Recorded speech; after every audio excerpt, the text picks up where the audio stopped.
प्रभु यीशु मसीह के मीठे और मधुर नाम में आपको जय मसीह की। हम परमेश्वर का धन्यवाद देते हैं कि एक बार उसने हमें फिर से यह अवसर प्रदान किया है कि हम आपके साथ मेथोडिस्ट इंग्लिश चर्च की हिंदी की गुरुवारीय आराधना में आपके साथ जुड़ सके, इस डिजिटल प्लेटफॉर्म्स के साथ मिल करके एक दूसरे के लिए प्रार्थना कर सके। आइए मित्रों, हम आज की आराधना को आरंभ करेंगे। परमेश्वर का वचन हमसे कहता है, जैसे तू वायु के चलने का मार्ग नहीं जानता और किस रीति से गर्भवती के पेट में हड्डियां बढ़ती हैं, वैसे ही तू परमेश्वर का काम नहीं जानता जो सब कुछ करता है। सब कुछ सुना गया। अंत की बात यह है कि परमेश्वर का भय मान और उसकी आज्ञाओं का पालन कर, क्योंकि मनुष्य का संपूर्ण कर्तव्य यही है। क्योंकि परमेश्वर सब कामों और सब गुप्त बातों का, चाहे वे भली हो या बुरी, न्याय करेगा। हम प्रार्थना करें। हमारे सर्वशक्तिमान जीवित पिता परमेश्वर, हम बहुत नम्रता और दीनता के साथ आपके चरणों में आते हैं। आपको धन्यवाद देते हैं इस मुबारक संध्या के लिए जो आपने हमारे जीवनों में दिया, जब हम मिल करके प्रभु आपकी नाम की हमदो सिताइश, आपकी महिमा कर सकें। हमारी प्रार्थना है कि इस आराधना में आप हमारे बीच में मौजूद हों।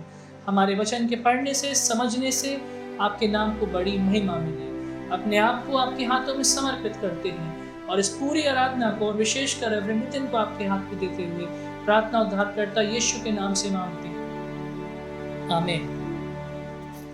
हम परमेश्वर के वचन से सुनेंगे मत्ती रचित सुसमाचार, उसका 5वां अध्याय 13 से 16 पर।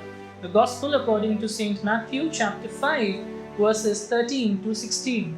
परमेश्वर का वचन मुझसे और आपसे यूं कहता है, तुम पृथ्वी के नमक हो, परंतु यदि नमक का स्वाद बिगड़ जाए तो वो फिर किस वस्तु से नमकीन किया जाएगा? फिर वो किसी काम का नहीं, केवल इसके कि बाहर फेंका जाए और मनुष्यों के पैरों तले रौंदा जाए। तुम जगत की ज्योति हो। जो नगर पहाड़ पर बसा हुआ है वो छिप नहीं सकता, और लोग दिया जलाकर पैमाने के नीचे नहीं परंतु दीवट पर रखते हैं, तब उससे घर के सब लोगों को प्रकाश पहुंचता है। उसी प्रकार तुम्हारा उजियाला मनुष्यों के सामने चमके, कि वे तुम्हारे भले कामों को देखकर तुम्हारे पिता की जो स्वर्ग में है बड़ाई करे। ये प्रभु क्रिस्ट का जीवित वचन है। परमेश्वर अपने वचन के पढ़े और सुने जाने पर आशीष दे, आमीन।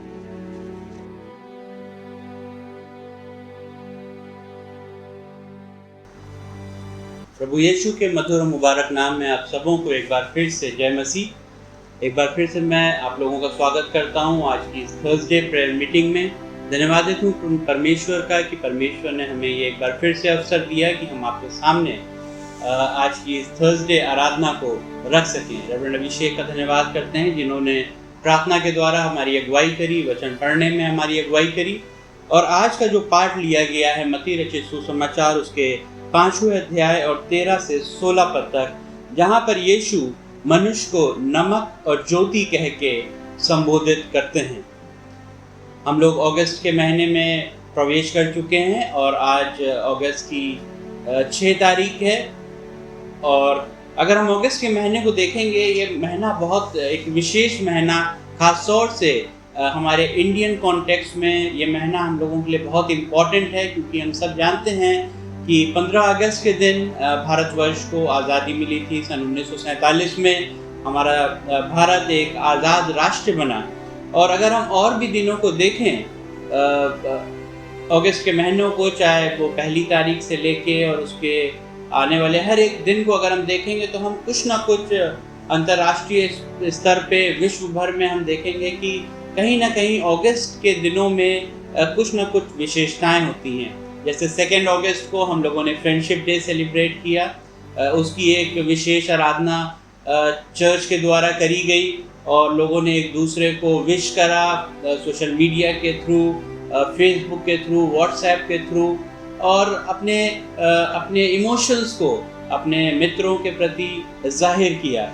इसी तरह अगर हम देखते हैं आज के विशेष दिन जो कि अगस्त 6 है, इसका भी एक महत्व है आज के दिन का। आज के दिन सन 1945 में जापान के एक सिटी हिरोशिमा पर पहला न्यूक्लियर एटॉमिक अटैक हुआ था। और ये दिन ऑब्जर्व किया जाता है एज हिरोशिमा डे। और ठीक उसके तीसरे दिन नागासाकी के ऊपर एक बार फिर से अटैक हुआ जापान में ही। और हम जानते हैं कि उस वर्ष से लेके और कई वर्षों तक उस एटॉमिक अटैक का, जो कि एक पहला एटॉमिक अटैक मनुष्य ने उसको विटनेस किया, उसको देखा, और जो लोग उससे पीड़ित हुए, ग्रसित हुए, हजारों लाखों जाने गई, और कई वर्षों तक इवन जो नए बच्चों ने जन्म लिया उनके अंदर भी डिफॉर्मिटीज पाई गई। और किस तरह से ये एक पीड़ा का दिन जापान में हिरोशिमा के लोगों पे, नागासाकी के लोगों पे, और सालों साल तक इसका इफेक्ट मनुष्य के ऊपर बना रहा। जब हम परमेश्वर के वचन को देखते हैं और प्रभु यीशु मसीह के जीवन को देखते हैं और परमेश्वर पिता का रिलेशन अपनी क्रिएशन के साथ देखते हैं, तो हम देखते हैं कि प्रभु ने जब मनुष्य की रचना करी तो परमेश्वर बहुत प्रसन्न हुए, क्योंकि उनको एक अपना भी कंपेनियन मनुष्य के रूप में उन्होंने सृजा, बनाया, जिसके साथ वो अपनी आत्मा शेयर कर सकें, अपना चेहरा शेयर कर सकें, अपनी स्पिरिट शेयर कर सकें, और मोर ओवर अपनी नॉलेज भी शेयर कर सकें। मनुष्य एक ऐसा भाग्यशाली क्रिएशन रहा जिसको परमेश्वर ने बिल्कुल अपने समान सृजा। इसीलिए परमेश्वर निरंतर चाहते हैं कि मनुष्य अपने जीवन में बचाया जाए, मनुष्य अपनी बुद्धि का सही इस्तेमाल करे, मनुष्य अपने दर्शन को जाने, पहचाने, अपने आप को जाने और पहचाने, क्योंकि मनुष्य का जीवन व्यर्थ का जीवन नहीं है, परंतु एक लाभ का जीवन है, एक सक्सेसफुल जीवन है, एक मीनिंगफुल जीवन है।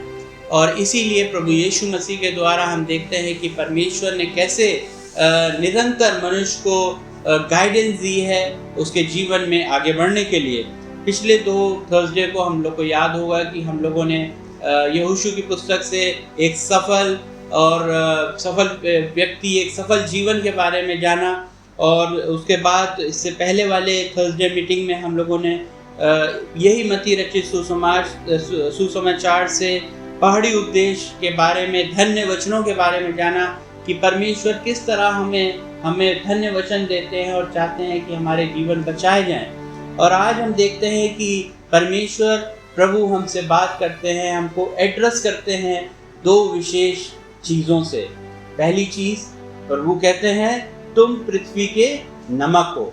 हम सब जानते हैं कि ये प्रभु यीशु मसीह के द्वारा कही गई बात और बताई हुई बात ये कितने वर्ष पुरानी है, परंतु ये युगन युग तक, आज से लेके और युगन युग तक, जब तक मनुष्य अपने जीवन में रहेगा और उसका संबंध नमक के साथ रहेगा, क्योंकि नमक के अंदर जो विशेष चीज़ें हम 2 गुण विशेष पाते हैं। एक तो वो अच्छे प्रिजर्वेटिव का काम करता है, दूसरा वो अच्छी सीजनिंग का काम करता है। चाहे हम कोई भी वस्तु को ग्रहण करते हैं, खाना खाते हैं, हर चीज़ में नमक का इस्तेमाल किया जाता है। बहुत थोड़ा सा इस्तेमाल किया जाता है, परंतु वो उस खाने को सीजनड कर देता है। इसीलिए परमेश्वर ऐसा उदाहरण हमको देते हैं और ऐसा हमारे जीवन को ऐसा वो डिस्क्राइब करते हैं कि हम लोग क्या है, मनुष्य क्या है, पृथ्वी का नमक है। आज परमेश्वर चाहते हैं कि हम उस नमक की उसके जो गुण हैं उसको अपने जीवनों के द्वारा उसको बना के रखें, और जहाँ पर भी हम रहते हैं उस जगह को हम सीजनड कर दें। जिन लोगों से भी हम संपर्क में आते हैं उनको हमारा जीवन फीका ना लगे, वरन हमारे जीवन के द्वारा उनके अंदर एक टेस्ट डेवलप हो। वो टेस्ट क्या डेवलप हो कि वो प्रभु के वचन को जाने, उसके प्रति उनकी रुचि बढ़े। जब तक वचन में टेस्ट नहीं होगा, जब तक हमारे जीवनों में टेस्ट नहीं होगा, लोग नहीं जान पाएंगे कि हम किस वचनों को फॉलो करते हैं, किन वचनों को फॉलो करते हैं कि हमारे जीवन इस योग्य हैं। क्योंकि प्रभु कहते हैं अगर तुम्हारे जीवन में स्वाद नहीं होगा तो क्या होगा, तुम्हें पैरों तले रौंदा जाएगा। अगर हम इसका कॉन्टेक्स्ट देखेंगे प्रभु यीशु मसीह के समय में कि प्रभु ने ऐसा क्यों बोला कि अगर नमक में स्वाद नहीं होगा तो वो रौंदा जाएगा, तो नमक पैरों तले रौंदा जाता है, क्योंकि जब उस समय भी मंदिर में जब काफ़ी ठंड पड़ती थी और बरसात का सीज़न होता था, जैसे कि आजकल भी हम लोग देख रहे हैं मानसून सीज़न है, हर जगह नमी हम पाते हैं, तो मंदिर के जो वरंडे और फ्लोर्स होते थे प्योर मार्बल के बने होते थे। अब प्रभु यीशु मसीह देखते थे कि जो नमक किसी टेस्ट का नहीं होता था, किसी काम के नहीं होता था, उस नमक को जो है उन मंदिरों के वरंडों पर डाल दिया जाता था, और ताकि लोग उससे स्लिप ना हो और वो उसके ऊपर चल के जाते थे। इसीलिए प्रभु ने समझाने के लिए हम लोगों को ये दृष्टांत की तरह बताया कि तुम उस नमक की तरह ना बनना जो कि जिसमें कोई स्वाद नहीं है, जिसमें कोई सीजन, जिसने अपने गुण खो दिए हैं और वो पैरों तले रौंदा जाता है। दूसरा प्रभु कहते हैं कि तुम जगत की ज्योति हो, you are the light of the world. और ज्योति को कोई किसी टोकरी के नीचे छिपा के नहीं रखता है, परंतु वो ज्योति उस समय भी यरूशलेम में यीशु मसीह देखते थे कि जब रात हो जाती थी, अंधेरा हो जाता था, तो लोग ज्योति जला के अपने घरों पर उसको दीवट पर रख दिया करते थे ताकि पूरे घर पे उजियाला रहे। अगर अपने प्रेजेंट कॉन्टेक्स्ट को भी देखते हैं तो हम लोग भी सोने से पहले दिया तो नहीं जलाते हैं, मिट्टी की दिया सलाई तो नहीं जलाते हैं, परंतु कोई ना कोई ऐसी छोटी लाइट ज़रूर जला देते हैं कि जब रात में हमारी नींद खुले तो ऐसा ना हो कि हम एकदम से अंधकार में उठें और हम लड़खड़ा जाएं, कहीं टकरा जाएं और गिर जाएं और किसी तरीके की हमको कोई हानि हो जाए। उस समय चाहे हमारे घर में कितनी ही लाइट क्यों ना हो, चाहे हमारे घर में कितनी रोशनी क्यों ना हो, परंतु जब रात का समय आता है तो हम एक छोटी सी दिया का, एक छोटी सी लाइट का, एक छोटे से नाइट बल्ब का सहारा लेते हैं ताकि हमें कोई किसी प्रकार की हानि ना हो, किसी प्रकार से हम टकराए ना, क्योंकि हम उस समय सोए हुए होते हैं, उस समय हम अपने पूरे सेंसेस में नहीं रहते हैं। जब हम एकदम से उठते हैं हमें अपनी बॉडी के ऊपर इतना कंट्रोल नहीं होता है। इसीलिए प्रभु कहते हैं कि जो लोगों को अपनी लाइफ के ऊपर कंट्रोल नहीं है, तुम उनके लिए एक दिया की तरह, एक नाइट बल्ब की तरह, एक चिराग की तरह उनके जीवन के सामने प्रकट हो जाओ, ताकि वो तुम्हारी रोशनी का सहारा लेके अपने जीवन में संभल जाएं, अपनी लड़खड़ाहट में संभल जाएं और किसी प्रकार से उनको हानि या ठोकर ना लगे।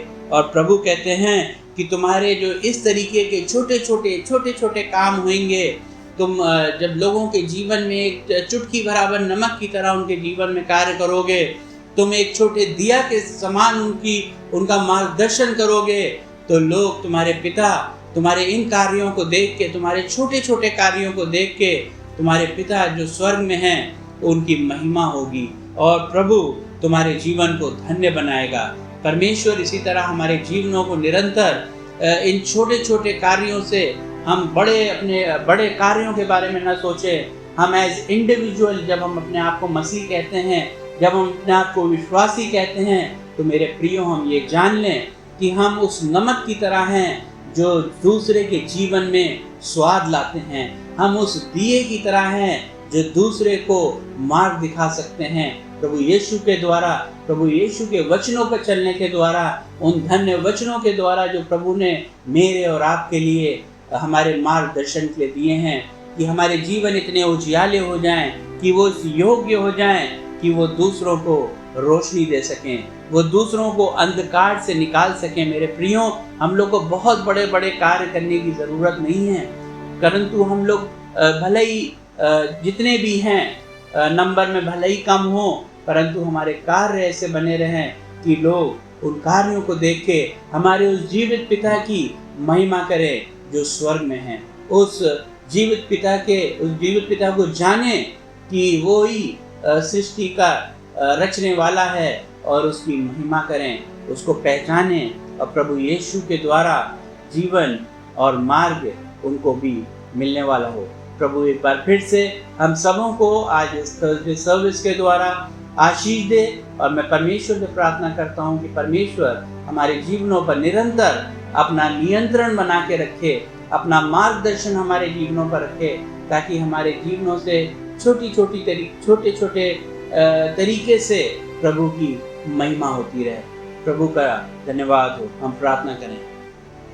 जीवित अनुग्रहकारी पिता परमेश्वर, एक बार फिर से बड़ी आदर और दीनता से हम अपने सरों को आपकी हजूरी में झुकाते हैं। हम धन्यवाद देते हैं पिता परमेश्वर आज के वचन के लिए जो आपने हमें दिया है। हम धन्यवाद देते हैं पिता परमेश्वर, जो दो बहुत विशेष चीज़ों से आपने मनुष्य को संबोधित किया। पिता परमेश्वर, आपने मनुष्य को बोला कि तुम इस पृथ्वी के नमक हो, और पिता परमेश्वर आपने मनुष्य को संबोधित किया कि तुम ज्योति हो और अपना उजियाला इस संसार पर फैला दो। पिता परमेश्वर, होने दें बाप आसमानी, जो मसीह अपने जीवन को इस तरह से रखते हैं कि उनके जीवन के द्वारा लोगों के जीवन बचाए जाएं, उनके जीवन की रोशनी के द्वारा तमाम लोग जो अंधकार में हैं वो रोशनी पा सकें और सही मार्ग पर चलने वाले हों। पिता परमेश्वर, हम धन्यवाद देते हैं ऐसे जीवनों के लिए, ऐसे तमाम पासबानों के लिए, तमाम प्रचारकों के लिए, तमाम मसीह परिवारों के लिए। पिता परमेश्वर, जो बड़े बड़े एरियाज़ में, बड़े बड़े मोहल्लों में रहते हैं पिता परमेश्वर, वरन वो जाने जाते हैं अपने चरित्र के द्वारा, अपनी ज्योतिमय जीवन के द्वारा। पिता परमेश्वर, अपने अच्छे कार्यों के द्वारा हम ऐसे जीवनों के लिए धन्यवाद देते हैं कि ऐसे लोगों का जीवन जब दूसरे देख के आपके नाम को महिमा देते हैं पिता परमेश्वर, तो हम जानते हैं कि आपका हृदय प्रसन्न होता है, और आप पिता परमेश्वर अपनी सृष्टि के हर एक मनुष्य को जो आपके बेटे और बेटी हैं पिता परमेश्वर, आप उनसे प्रेम करते हैं, और आप चाहते हैं कि हर एक का जीवन बचाया जाए और हर एक मनुष्य के अंदर अपने पड़ोसी से अपने समान प्रेम करने की भावना आए। हम एक बार फिर से सारी आदर महिमा आपको देते हैं, आपके बेटे अपने उद्धारकर्ता प्रभु यीशु मसीह के नाम से मांगते हैं, आमीन। हमारे बाप, तू जो आसमान पर है, तेरा नाम पाक माना जाए, तेरी बादशाहत आए, तेरी मर्जी से आसमान पे पूरी होती है, जमीन पर भी हो। हमारे रोज की रोटी आज हम बख्शते हैं, जिस तरह कसूरों को माफ करते हैं, तू भी हमारे कसूरों को माफ कर, हमें आजमाइश न पड़ने दे, बल्कि बुराई से बचा। बादशाहत, कुदरत और जलाल हमेशा तेरे हैं, आमीन। हमारे खुदावंद यीशु मसीह का फजल, खुदा बाप की मोहब्बत और रूह पाक की रिफाकत आप सबके साथ, कुल ईमानदारों के साथ खुदावंद की दूसरी आमद तक होती रहे, आमीन।